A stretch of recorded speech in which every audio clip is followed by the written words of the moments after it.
Amis du patrimoine, bonjour. Je suis ravie de vous retrouver pour un nouvel épisode de Trésors cachés au Thor.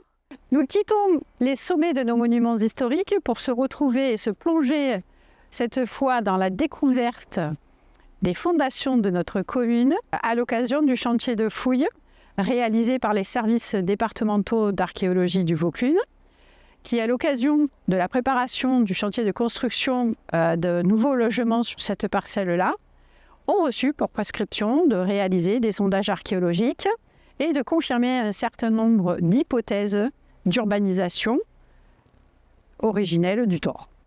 Alors pourquoi vous amener sur ce chantier de fouilles ? Tout d'abord parce qu'on sait que de nombreux Thorois ont souhaité découvrir l'histoire de leur commune. C'est l'occasion pour nous de confirmer ou d'infirmer un certain nombre d'hypothèses sur la situation initiale du château du Thor, ou tout simplement sur le développement urbain de la commune. Nous voilà au cœur du chantier. L'objectif donc de ce chantier est de découvrir un certain nombre de bases de construction. On peut voir derrière nous un ensemble de murs qui ont été décapés à l'occasion des fouilles. On voit aussi un certain nombre de remontées capillaires donc, qui se font dans les alvéoles qui ont été découvertes et fouillées. L'objectif des archéologues, c'est évidemment de décaper couche par couche l'ensemble de l'histoire et de la construction, des constructions successives qui se sont produites sur ce secteur du Planey, afin de remonter jusqu'à la couche la plus ancienne et d'être certain de découvrir la première implantation urbaine ou anthropique, donc l'installation de l'homme, au cœur de ce quartier-là du Thor. Alors, il n'y a rien d'exceptionnel à voir des archéologues investir un chantier avant la reconstruction de bâtiments. Vous pouvez découvrir derrière nous les fondations de l'ancien foyer logement avec les piliers et le ferraillage. Donc, on voit bien au milieu du dispositif de construction et des substructions urbaines un ensemble de piliers qui ne peuvent pas être démolis de par leur construction, mais qui sont venus s'intégrer au milieu de l'ensemble urbain qui existait auparavant et qui remonte probablement à la période carolingienne, donc 9e, 10e siècle pour la période qui nous intéresse. Et donc on peut avoir une photographie presque instantanée de différentes périodes de construction. Les archéologues sont là pour venir analyser la superposition de l'évolution urbaine au centre du Thor. Et nous ferons bien sûr, dans un rapport extrêmement détaillé et interdisciplinaire, les parts de leurs conclusions et une analyse fondée sur une expérience scientifique pour pouvoir comprendre la superposition.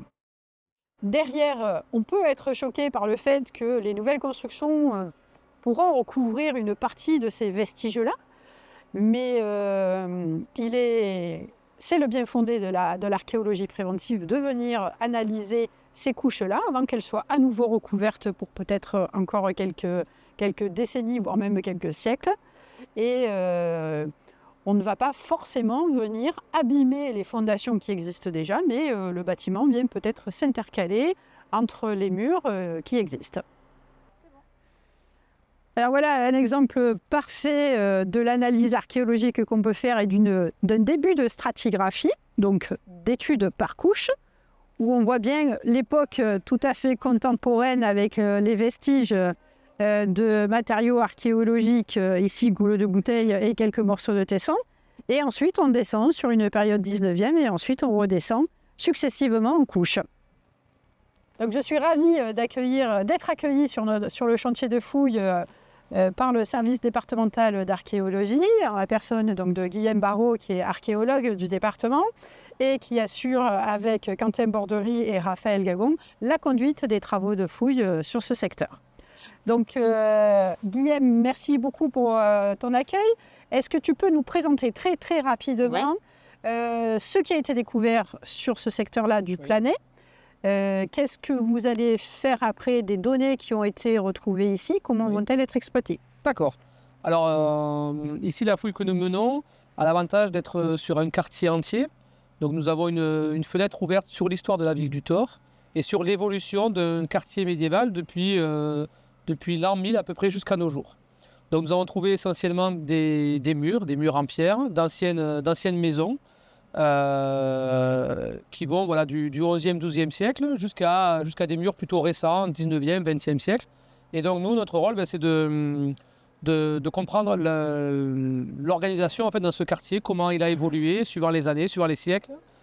Et voilà. Donc les éléments intéressants sur ce chantier, c'est que nous avons aussi des niveaux qui sont visiblement antérieurs aux murs en pierre, qui sont construits au moment où le château est érigé, au moment où les remparts sont construits du village.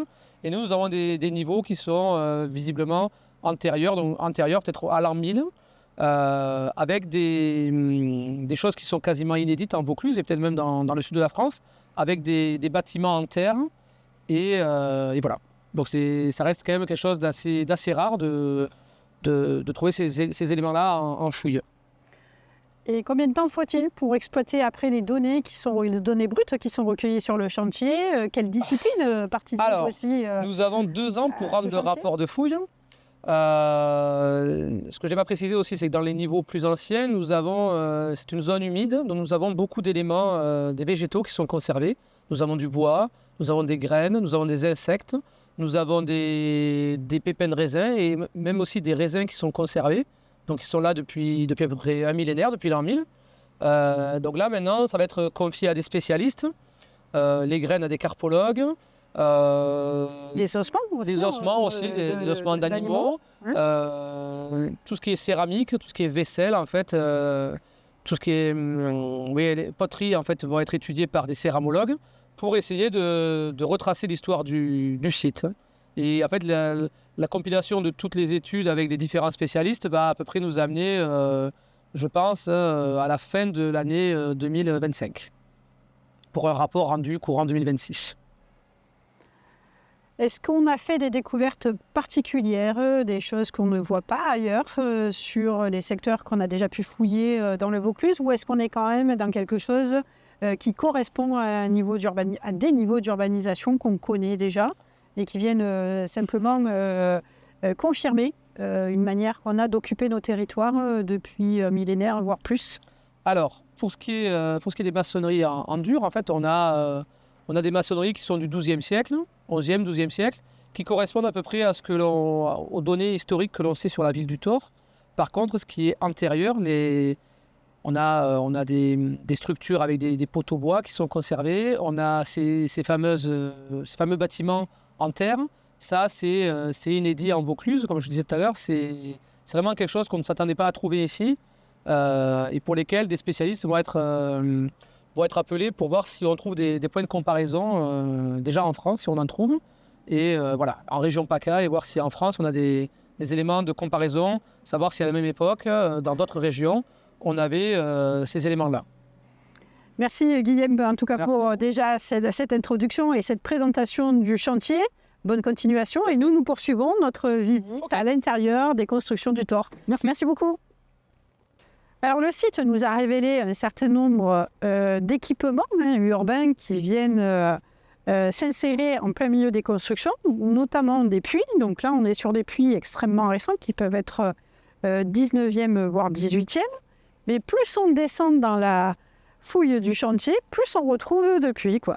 Donc là, les archéologues se servent de ces puits comme une source d'approvisionnement d'informations extrêmement importante, puisqu'ils excavent l'ensemble des gravats et des comblements qui sont opérés dans les puits pour pouvoir faire une lecture de l'occupation du sol et des habitudes des habitants au moment où le puits a été comblé ou a été utilisé. Donc on a un puits ici, on en a un autre qui a été apparu là, qui est carré, celui-ci est rond. Celui qui est derrière la motte, il est carré. Et ensuite, on en a d'autres derrière, mais ils ont été comblés. Donc là, on se retrouve sur un emplacement de succession de construction où on aperçoit bien donc, les bases, les piliers de construction des foyers logements avec le ferraillage et les piliers coulés en béton. devant, au premier plan, on a déjà une construction médiévale, mais surtout, à l'arrière, on peut apercevoir une construction, une base de mur en maçonnerie que l'on appelle opus spicatum, c'est-à-dire en arête de poisson, et juste derrière, un autre mur qui démontre qu'on a une succession de couches urbaines à l'intérieur de ce quartier. Alors nous voilà maintenant aux côtés de Coralie, qui est archéologue mandatée par le conseil départemental et qui nous fait découvrir donc peut-être ce qu'il y a de plus exceptionnel sur ce chantier. Oui. Donc là ici on a découvert à travers des niveaux de sol, donc des niveaux de circulation, différents piquets en bois. Donc pour l'instant on n'a pas totalement compris l'organisation. Mais ce qui est exceptionnel, effectivement, c'est qu'ils ont été très bien conservés par le fait que le sol soit très humide. Oui. Voilà, un peu comme une tourbière, hein, c'est ça? C'est un peu le même principe. Comme les tourbes, exactement. Et alors du coup, voilà, donc spécialement dans cet espace-là, il y en a une dizaine. D'accord. Donc voilà, notre travail actuellement, c'est de les dégager, de les enregistrer, de les mesurer également. Et peut-être plus tard, on pourra enfin savoir à quoi ils servaient. Parce que pour l'instant, on n'a pas trop d'idée. On n'a pas idée, voilà. Voilà. Est-ce qu'on sait le bois utilisé pour Pas construire pour ces l'instant, pieux? Est-ce qu'on sait si c'est un bois blanc, un bois... Pas pour l'instant. Pas pour l'instant. Non, non, non. Okay. Donc on aura sans doute des prélèvements, on les prélèvera. Mais pour l'instant, voilà, donc avec mes collègues, pour l'instant, on décape à la main, niveau par niveau, et afin de prélever le mobilier, et enfin d'essayer des dates. Et ensuite, je pense qu'on fera des petites analyses sur le bois pour savoir l'essence et évidemment les dater aussi. Bien évidemment. Est-ce que le carbone 14 sera utilisé, notamment pour dater Pour le bois, non. Non, je pense pas sur ce bois. D'accord. Ce sera de la dendrochronologie. La dendrochronologie, donc l'étude par les arbres, c'est ça, de l'époque. Voilà. La croissance de l'arbre qui sert à expliquer et à dater. Exactement. Voilà. La date et la date d'utilisation, en tout cas, voilà. Exactement. Nous avons maintenant terminé notre présentation de chantier, en espérant que vous avez découvert et compris des choses sur l'histoire de l'urbanisation du Thor, manière à pouvoir aussi s'inscrire dans un schéma plus large d'aménagement urbain du cœur de ville. Peut-être aussi prendre en compte l'expérience de construction des anciens, pour éviter peut-être des erreurs aussi d'implantation au XXIe siècle. Et puis, puisque les origines du Thor vous ont intéressé et qu'on se rapproche petit à petit de la Sorgue, je vous propose que la prochaine fois, on se retrouve pour découvrir un autre patrimoine caché de notre commune. À très bientôt, merci.